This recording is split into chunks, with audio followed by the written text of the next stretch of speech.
वक्रतुण्ड महाकाय सूर्यकोटि समप्रभा निर्विघ्नं कुरु मे देवा सर्वकार्येषु सर्वदा। गुरुर्ब्रह्मा गुरुर्विष्णु गुरुर्देवो महेश्वरः गुरुः साक्षात् परब्रह्म तस्मै श्री गुरवे नमः। ഓം ശ്രീ ഗുരുഭ്യോ നമ. SMECT KP അസ്ട്രോ സെൻറ്റർ നിങ്ങളേവരെയും സ്വാഗതം ചെയ്യുന്നു. നിങ്ങൾക്ക് നിങ്ങളുടെ കുടുംബാംഗങ്ങൾക്കും സർവ്വ ഐശ്വര്യങ്ങളും ഉണ്ടാവട്ടെ എന്ന് പ്രാർത്ഥിക്കുന്നു. ഞാൻ പ്രേമലത. ഇന്നത്തെ നമ്മുടെ വിഷയം ആഗസ്റ്റ് മാസത്തിലെ ഫലങ്ങളെക്കുറിച്ചാണ്. അതിനു മുമ്പ് ഈ ചാനൽ ആദ്യമായി കാണുന്നവരാണെങ്കിൽ ചാനൽ ഒന്ന് സബ്സ്ക്രൈബ് ചെയ്യാൻ മറക്കരുത്. പിന്നെ ജ്യോതിഷം പഠിക്കാൻ താല്പര്യമുള്ളവർ SMECT KP അസ്ട്രോ സെൻറ്ററുമായിട്ട് ബന്ധപ്പെടാവുന്നതാണ്. ജ്യോതിഷം പഠിക്കാൻ പ്രത്യേക പ്രായപരിധിയോ ജാതിയോ മതമോ ഒന്നും നോക്കേണ്ട ആവശ്യമില്ല. താല്പര്യമുള്ള ആർക്ക് വേണമെങ്കിലും പഠിക്കാൻ കഴിയുന്ന ഒരു ശാസ്ത്രമാണ് ജ്യോതിഷം. ഇനി നമുക്ക് വിഷയത്തിലേക്ക് കടക്കാം. ആഗസ്റ്റ് മാസം 1-ാം തീയതി ഉള്ള ഗ്രഹനില ഒന്ന് പരിശോധിക്കാം.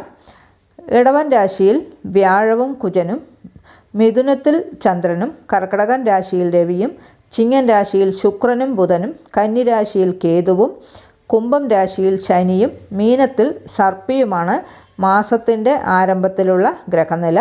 ഇതിൽ ചന്ദ്രൻ മാത്രം 2.25 ദിവസത്തിൽ അടുത്തടുത്ത രാശികളിലേക്കായിട്ട് മാറിക്കൊണ്ടിരിക്കും.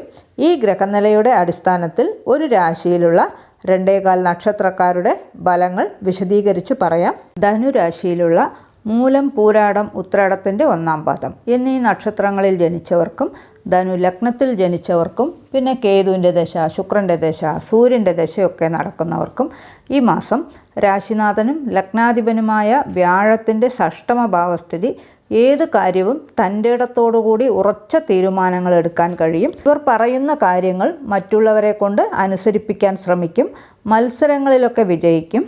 തൊഴിൽപരമായ കാര്യങ്ങളിലൊക്കെ ഉയർച്ചയുണ്ടാകും. പുതിയതായി ജോലി അന്വേഷിക്കുന്നവർക്ക് ജോലി ലഭിക്കും. അതേപോലെ ജോലി മാറാൻ ആഗ്രഹിക്കുന്നവർക്ക് ജോലി മാറാൻ അനുകൂലമായ സമയം തന്നെയാണ്.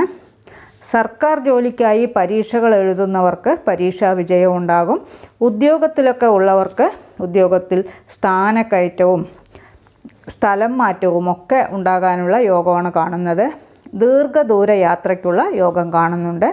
ചുറുചുറുക്കും ഉന്മേഷവും ഒക്കെ അനുഭവപ്പെടും. ധനപരമായ കാര്യങ്ങളിലൊക്കെ ഉയർച്ചയുണ്ടാകും. കുടുംബത്തിൽ സന്തോഷവും സമാധാനവും ഒക്കെ ഉണ്ടാകും. വാക്കുകൾക്ക് അംഗീകാരം ലഭിക്കും. സഹോദരങ്ങളുമായി നല്ല ബന്ധമുണ്ടാകും. സഹോദരങ്ങൾ നിമിത്തം ധനവരവുണ്ടാകും. ഈ രാശി ലഗ്നക്കാർ വീട് കെട്ടാൻ ആഗ്രഹിക്കുന്നവർക്ക് വീട് കെട്ടാൻ സാധിക്കും. വളരെ വലിയ വീടൊക്കെ കെട്ടാൻ കഴിയും. വസ്തു വാങ്ങിക്കാനും ഒക്കെ കഴിയും. ഭൂമി സംബന്ധമായ നേട്ടങ്ങളൊക്കെ ഉണ്ടാകും. മാതാവിനോട് അകൽച്ച തോന്നിപ്പിക്കും. മാതാവിൻ്റെ ആരോഗ്യനില തൃപ്തികരമായി കാണുന്നില്ല. സന്താനങ്ങളെ കൊണ്ടുള്ള ഉയർച്ചയൊക്കെ ഉണ്ടാകും. സന്താനങ്ങൾ നിമിത്തം ധനവരവുണ്ടാകാനുള്ള യോഗവും കൂടിയുണ്ട്. ഈ രാശി ലഗ്നത്തിലുള്ള വിവാഹപ്രായക്കാർക്ക് വിവാഹത്തിന് സമയം അനുകൂലമായിട്ടാണ് കാണുന്നത്. ദമ്പതികൾ തമ്മിൽ ഐക്യതയൊക്കെ ഉണ്ടാകും. ഭാഗ്യത്തിൽ ചില തടസ്സങ്ങളൊക്കെ കാണുന്നുണ്ട്. പിതാവിനോട് അകൽച്ച തോന്നിപ്പിക്കും. ദാനധർമ്മ ചിന്തകളൊക്കെ കുറവായി കാണപ്പെടും. പിതൃകുടുംബത്തിലുള്ളവരുമായി അകന്നു കഴിയും. പിതാവിൻ്റെ ആരോഗ്യനില തൃപ്തികരമായി കാണുന്നില്ല. കർമ്മപരമായ എല്ലാ ഉയർച്ചയും ഉണ്ടാകും. ഉറ്റമിത്രങ്ങൾ, മൂത്ത സഹോദരങ്ങളൊക്കെ സഹായിക്കും. മരുമക്കളുടെ സ്നേഹം അനുഭവിക്കാൻ കഴിയും. ഒന്നിൽ കൂടുതൽ തൊഴിൽ ചെയ്യാനുള്ള യോഗമൊക്കെ ഉണ്ടാകും. പൊതുവെ ഈ മാസം ഈ രാശി ലഗ്നത്തിലുള്ളവർക്ക് സമ്മിശ്രമായിട്ടുള്ള ഫലങ്ങളാണ് അനുഭവിക്കാൻ കഴിയുക. ഇവയെല്ലാം ഈ രാശി ലഗ്നക്കാരുടെ ഈ മാസത്തെ ഗ്രഹനിലയുടെ അടിസ്ഥാനത്തിലുള്ള പൊതുവായ ഫലങ്ങൾ മാത്രമാണ്. അവരവരുടെ ജനനകാല ഗ്രഹനിലയ്ക്കനുസരിച്ച് തത്സമയം നടക്കുന്ന ദശ അപഹാരങ്ങൾക്കനുസരിച്ച് ഫലങ്ങളിൽ ചില മാറ്റങ്ങളൊക്കെ ഉണ്ടാകുമെന്നുകൂടി പ്രത്യേകം ഓർമ്മിപ്പിക്കുകയാണ്. ഈ ചാനൽ ഇതുവരെ സബ്സ്ക്രൈബ് ചെയ്യാത്തവരാണെങ്കിൽ ചാനൽ ഒന്ന് സബ്സ്ക്രൈബ് ചെയ്യുക. പിന്നെ ഈ വീഡിയോ ഇഷ്ടപ്പെട്ടു എങ്കിൽ ലൈക്ക് ചെയ്യുക. നിങ്ങളുടെ വേണ്ടപ്പെട്ടവർക്കും സുഹൃത്തുക്കൾക്കും ഒക്കെ ഷെയർ ചെയ്ത് കൊടുക്കുക. നിങ്ങളുടെ അഭിപ്രായം കമൻറ്റ് ബോക്സിൽ അറിയിക്കുക. വേറൊരു വിശേഷവുമായി നമുക്ക് വീണ്ടും കാണാം. നന്ദി, നമസ്കാരം.